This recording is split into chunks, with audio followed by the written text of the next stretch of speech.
भारतीय film industry में king Khan के नाम से पहचान बनाने वाले शाहरुख खान ने अपने मद्दाहों को अदाकारी छोड़ने के बाद के मंसूबों से आगाह करते हुए बताया है कि वो बेकरी, कैटरिंग या मिठाई की दुकान शुरू करने का सोच रहे हैं। शाहरुख खान इन दिनों 25 जनवरी 2023 को रिलीज होने वाली अपनी फिल्म पठान की तशहीर में मसरूफ हैं।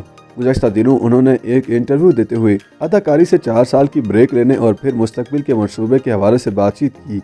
शाहरुख खान ने बताया कि वो फिल्म जीरो के बाद अदाकारी से 1 साल का ब्रेक लेना चाहते थे, लेकिन फिर कोरोना की वजह से ये वक्फा तवील हो गया।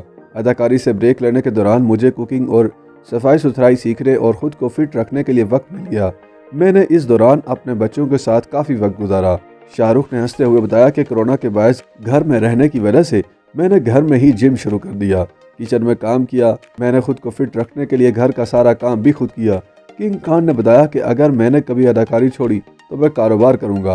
उन्होंने हंसते हुए कहा कि मैं पठान के नाम से कैटरिंग, बाजीगर के नाम से बेकरी और दिल वाले के नाम से मिठाई की दुकान भी खोल सकता हूं। वाज़ेह रहे कि शाहरुख खान 4 साल के बाद फिल्म पठान के साथ बड़ी स्क्रीन पर वापसी कर रहे हैं।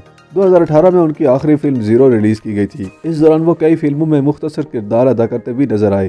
ताहम मुश्किल ये है कि भारतीय जनता पार्टी ने उनकी फिल्म पठान के बाइकाट का ऐलान कर दिया है, जिसकी बुनियादी वजह दीपिका पादुकोण पर फिल्माया जाने वाला एक गाना है जिसमें उन्होंने ज़ाफ़रानी रंग का लिबास पहन रखा है।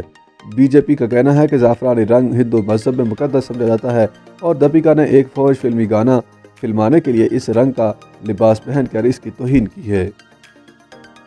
YouTube पर गूगली न्यूज देखने के लिए youtube.com की सर्च बार में गूगली न्यूज टीवी टाइप करें। गूगली न्यूज के पेज पर सुर्ख रंग के सब्सक्रिप्शन वाले बटन पर क्लिक करना ना भूलिए। YouTube पेज पर अपलोड होने वाली वीडियोस से बाखबर रहने के लिए बेल आइकन पर क्लिक कीजिए। आपको हर नई वीडियो के बारे में नोटिफिकेशन मौसूल हो जाएगा।